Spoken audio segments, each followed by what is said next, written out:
પાટણના પ્રજાપતિ સમાજના ઈષ્ટદેવ ભગવાન શ્રી પદ્મનાથજીના મંદિર પરિસરમાં અષાઢી બીજના પાવન અવસરે નવા હાઈમાસ્ટ વીજ પોલનું લોકાર્પણ કરવામાં આવ્યું હતું.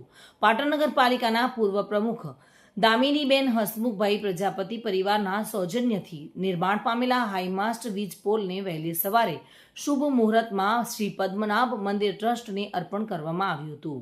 ત્યારબાદ ભગવાન શ્રી પદ્મનાથજી સમક્ષ આરતી ઉતારી શાસ્ત્રોક્ત વિધિ સાથે તેનું લોકાર્પણ કરવામાં આવ્યું હતું. આ પ્રસંગે શ્રી પદ્મનાભ મંદિર ટ્રસ્ટના પ્રમુખ યશપાલ સ્વામી, દશરથભાઈ પ્રજાપતિ, સમાજના આગેવાનોએ દાતા દામિનીબેન હસમુખભાઈ પ્રજાપતિ અને તેમના પરિવારનો હૃદયપૂર્વક આભાર વ્યક્ત કર્યો હતો. સાથે જ ભગવાન પદ્મનાથજી અને ભગવાન જગન્નાથજીના આશીર્વાદ પરિવાર પર અખંડ વરસતા રહે તેવી શુભકામનાઓ પાઠવી હતી. હાઈમાસ્ટ વીજ પોલના લોકાર્પણની શાસ્ત્રોક્ત વિધિ મંદિરના પૂજારી દ્વારા સંપન્ન કરવામાં આવી હતી. કાર્યક્રમ શ્રી પદ્મનાભ મંદિર ટ્રસ્ટના ટ્રસ્ટીગણ, પાટણ પ્રજાપતિ સમાજના આગેવાનો તેમજ મોટી સંખ્યામાં હરિભક્તો ઉપસ્થિત રહીને આ ધાર્મિક પ્રસંગને ભવ્ય બનાવ્યો હતો. श्री पद्मनाथ भगवान की जय, बोलो श्री जगन्नाथ भगवान की जय, द्वारकाधीश की जय।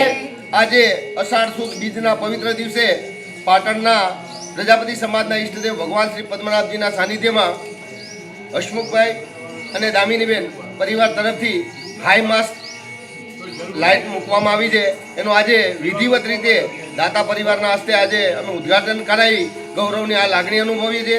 અમે ભગવાન પદ્મનાથને પ્રાર્થના કરીએ, જગન્નાથજીને પ્રાર્થના કરીએ કે આવા દાતા પરિવારને ખૂબ સુખી રાખે, નિરોગી રાખે અને આવા સેવા કાર્ય કરવાની પ્રેરણા આપતા રહે એવી આજના તબક્કે અમે પ્રાર્થના કરીએ છીએ. અને હૃદયથી પદ્મનાથ ટ્રસ્ટ અને પ્રજાપતિ સમાજ તરફથી હું દાતા પરિવાર હેતલ પંચાલ સાથે bureau report, today Gujarati news.